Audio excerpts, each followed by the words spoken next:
Hello, friends. How are you? Come with me today, not to something new, but to something very old, very forgotten, and very disturbing. This is not a movie. This is not fiction. This is a story that history itself failed to explain. Tonight, we begin a mystery that may not let you sleep. Long ago, so long ago that exact dates no longer agree, there existed a small town at the foot of the northern hills. Its name does not appear on modern maps. In a few surviving documents, it is described only as a quiet settlement where nights were longer than days. The town was peaceful. People lived simple lives. They worked during the day and slept as soon as darkness arrived, until one night when sleep became dangerous. Among the townspeople was a man named Elias Gray. He was around 30 years old, quiet, observant, a collector of old records, letters, and forgotten diaries.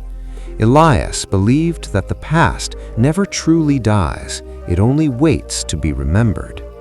On the night he disappeared, nothing seemed unusual.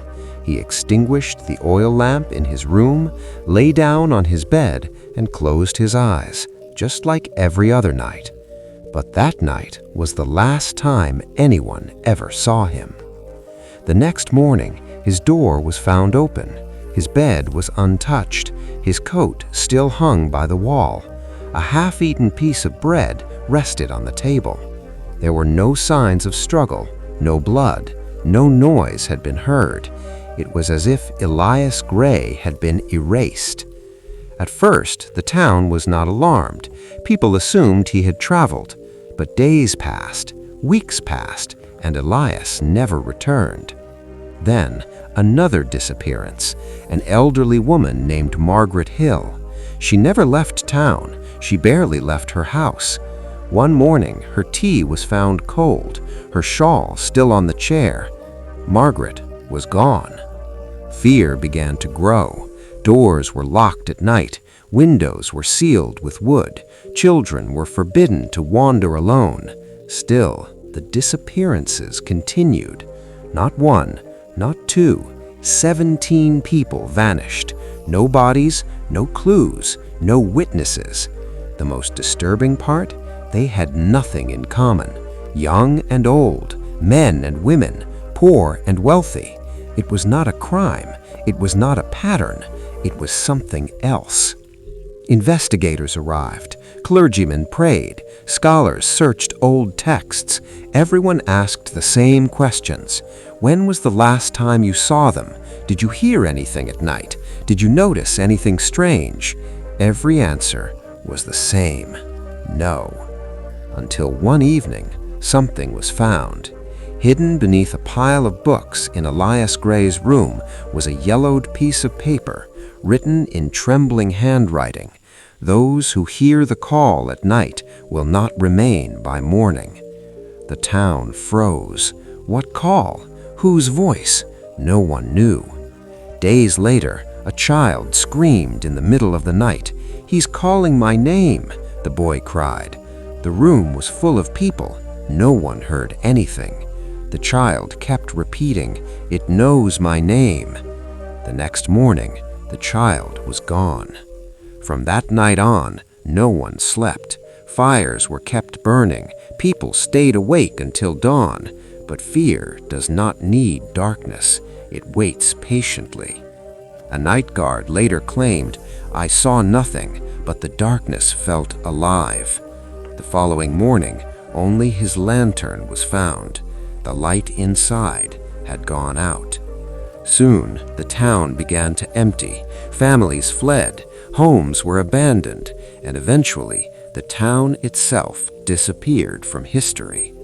Even today, locals say that if you visit that place at night, you may hear your name being whispered, softly, patiently. After the town was abandoned, time tried to erase it. Nature swallowed the roads. Houses collapsed into dust. Even its name faded from records. But not everything disappeared. Almost a century later, a young historian named Thomas Hale found a strange reference in an old archive. It mentioned a settlement near the northern hills where sleep was forbidden after midnight. The note ended with a warning: "Do not listen when the night remembers you." Thomas was curious. Curiosity has always been history's greatest weakness. He traveled north. Local villagers refused to guide him. They avoided the area. Some even refused to speak of it. One old man finally whispered, "That place is not empty. It is only quiet." Thomas reached the ruins at sunset. Broken walls, collapsed roofs, a silence so deep it felt heavy.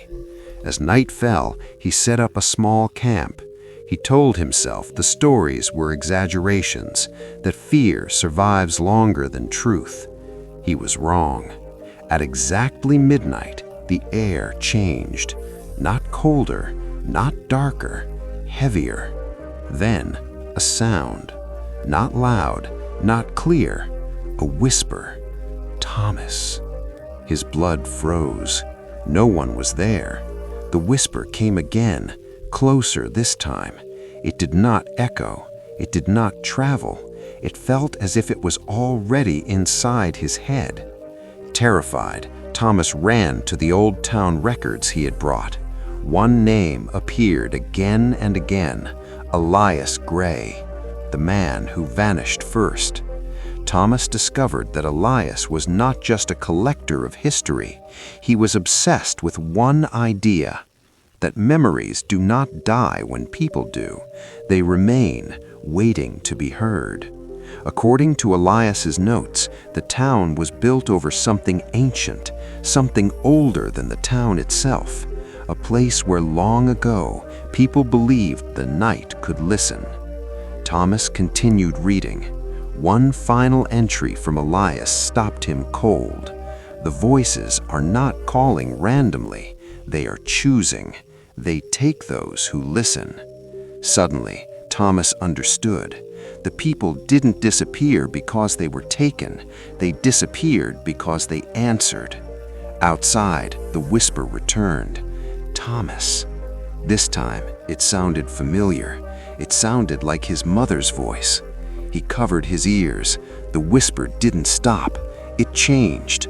Friends, family, voices from his past, each one calling his name, each one begging him to listen. That was when Thomas noticed something terrifying. The ruins were no longer silent. They were whispering too. Walls, doorways, shadows, all murmuring names. Names of people who once lived there. Names of people who vanished. Elias Gray had discovered the truth too late. The town was not cursed, it was awake. As dawn approached, the whispers faded. Thomas survived the night by refusing to listen, by refusing to remember. He left at sunrise. He never returned. But before he disappeared from public life, he submitted one final report. It was sealed, classified, buried deep in archives. Its final sentence read, "Some histories are dangerous because remembering them means being remembered back." After Thomas Hale vanished from public life, his final report remained sealed for decades. Most historians never read it. Those who tried stopped. No one ever explained why. Years later, a small portion of the report was leaked, only fragments, enough to be dangerous. It revealed that Elias Gray had done more than listen. He had answered. According to the documents, the people who disappeared were not taken suddenly. They followed something, a voice that knew them, a voice that sounded safe, a voice that remembered things no living person should know. Friends, let me ask you something. Does your country have a place people avoid after sunset? A forest, an old building, a road? Tell me in the comments, because almost every culture does. Elias wrote that the voice never forces anyone, it invites, it waits. And when someone listens long enough, the voice becomes familiar, comforting, trusted. The final night Elias was seen, a neighbor reported something strange. Elias was standing outside his house, barefoot, smiling, talking to no one. At midnight, he stepped into the darkness, and the darkness answered. The report described what happens next. Those who answer the call are not killed, they are not erased, they are absorbed. The place remembers them, their voice, their memories, their name. And later, it uses those voices to call others. Think about it. In your country, have you ever heard stories about voices calling people at night? About someone following a sound and never coming back? Comment your local story below. The report ended with one final experiment, a controlled test. A volunteer, someone who wanted proof. The volunteer stayed awake for 3 nights near the ruins. On the 4th night, he recorded the whispers. At first, they were random. Then, they became clear. The voices were asking questions, not commands. Questions like, do you remember? Do you miss them? Are you alone? Friends, these are not random questions. They are human questions. On the 5th night, the recording captured one final sentence, spoken in the volunteer's own voice. I'm coming. The volunteer disappeared at dawn. The recording ended at midnight. After that, the ruins were officially erased. No maps, no documents, no access. History closed the door. But here is the most disturbing truth. The report warned that places like this are not rare. They exist wherever people lived, suffered, and were forgotten. Let me ask you one last thing. Has anyone in your country ever disappeared mysteriously without explanation? Write the name or place in the comments, because mystery does not belong to one land, it belongs to humanity. Even now, somewhere in the world, a voice is whispering a name, softly, patiently, waiting to be answered. Friends, this was the final part. Remember, sometimes the reason history stays silent is not because it forgot, but because it doesn't want to be heard.